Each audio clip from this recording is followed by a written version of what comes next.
Hey Mojo fam! Kurabeyo, the comparison show. Yeah! Woohoo! I'm Sena. And I'm Zen. Today we're going to be talking about the differences between learning Japanese at home versus learning Japanese at a language school in Japan. Did you study Japanese before coming to Japan, like on your own? Actually I did not, because I knew I was gonna come to Japan to study like Japanese, so I was like, I'll be fine. But I did memorize like katakanas and hiraganas, but I wish I learned more because first day in school, I did not know what was going on. How about you? I actually did, because I had like a major fear of arriving in Japan and like not knowing anything.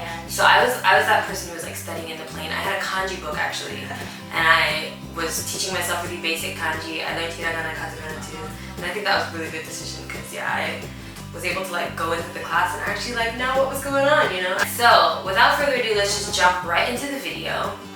Basically, we're gonna be talking first about the pros and cons of learning at home.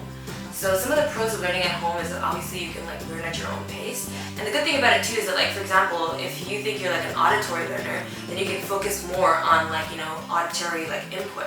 And I'm actually like that. That was kind of my own technique as well. I used to try to listen to a lot of like anime and stuff like that. And then when I got a little bit better, I actually started looking for like JLPT audio practice. Yeah. And I used to listen to that and kind of like follow along and try to repeat after them. Shadowing. Exactly, yeah. And I found out later on that that's actually called shadowing. Yeah, that's what you do in language school. Exactly. And then the other thing that's really great is like, obviously, you know, if this was like back in the day or something, you would have to like go to the library, buy books and all this stuff. But like now, you know, we have the internet. So Everything's free. Exactly. Everything's free. We can just go online, look up some videos. There are lots of great, amazing Japanese channels online that you can watch. Apps. Yes, there's so many apps too. The other really good thing too is that like, if you're a beginner, then you can teach yourself the basics like we were just talking about, you know, like hiragana, katakana and stuff. Yeah. You can teach yourself that at home And you can like save time and money. Exactly. And then when you come to Japan, you can actually maybe skip the beginner levels, right? And then just go straight to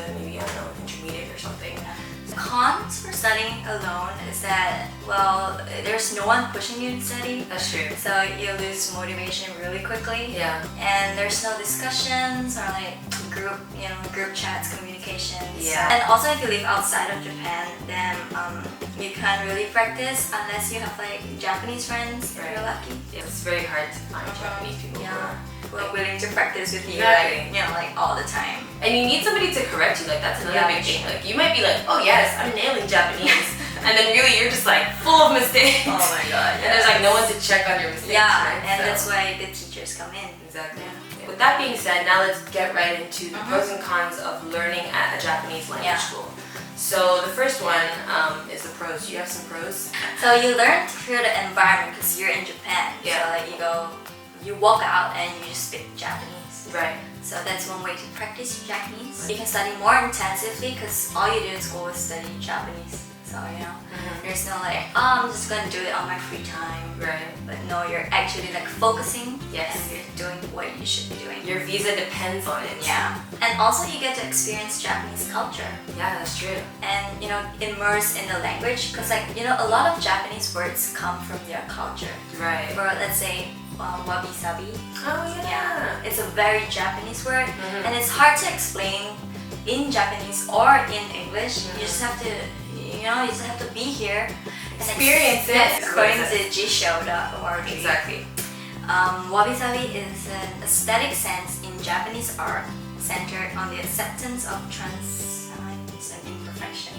So when you guys come to Japan, look for wabi sabi. Yeah. Alright, so now that we've gotten into the pros of studying in Japan, why don't we get into the cons? Yeah. So there are actually a couple cons. The first one is that obviously it's a little pricey, you know? It depends on the school you go to, obviously. True.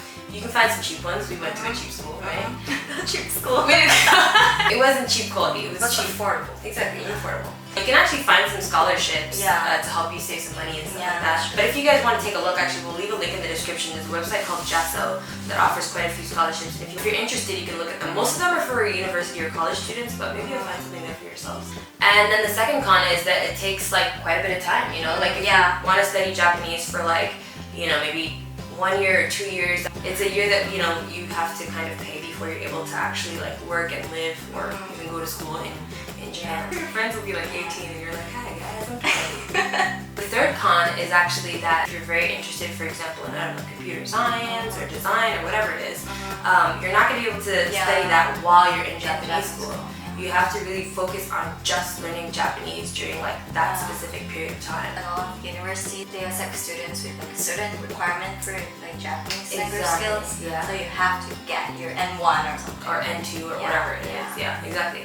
But I definitely struggled with this last one. Like I knew I wanted to study fashion in Japan, and spending 2 years like learning Japanese for me was really tough. It was like a good time for me to like, you know, like try to figure things out and get more help from the teachers from school, or, you know, get more information. And also if you're not sure whether you want to do a language school or learning at home, you can just come try. There's a lot of like short-term programs. You can just come to Japan with a tourist visa. Yeah, that's what I did. Yeah. I came here for 3 months Yeah, first. come learn Japanese and then see if you really like it. Yep. And the cool thing about it is actually we were able to check out a school that does specialize actually in short-term programs, and it's in Hokkaido. It's really beautiful. Such an awesome school. Yeah. We highly recommend it. And if you guys want to check out the whole video series, Definitely go check it out. Exactly. The whole playlist will be in the description. We'll link it somewhere else as well in the video. We're almost at the end, but before that,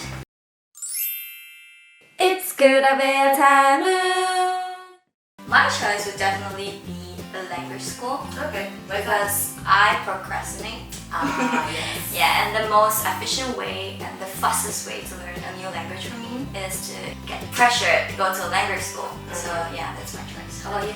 I think mine is also language school, and it's because I feel like my Japanese speaking skills improved really drastically when I came to Japan. Like I had zero confidence, and then when I came here, you have to speak. Yeah. So I ended up. That's the step that you have to take. Exactly. Yeah. Alright. And before we end, we have the word of the day. And it's DOKUGAKU. DOKUGAKU. It means self-learning or self-studying. 日本語うまいですね。いやいや全然。どうやって勉強したの？独学です。すごーい。Well, I guess that's the end. Thank you for watching and please subscribe. Don't forget to comment and press the like. Click the links below and check us out. We're the Mojo Fam, And we're out! Bye!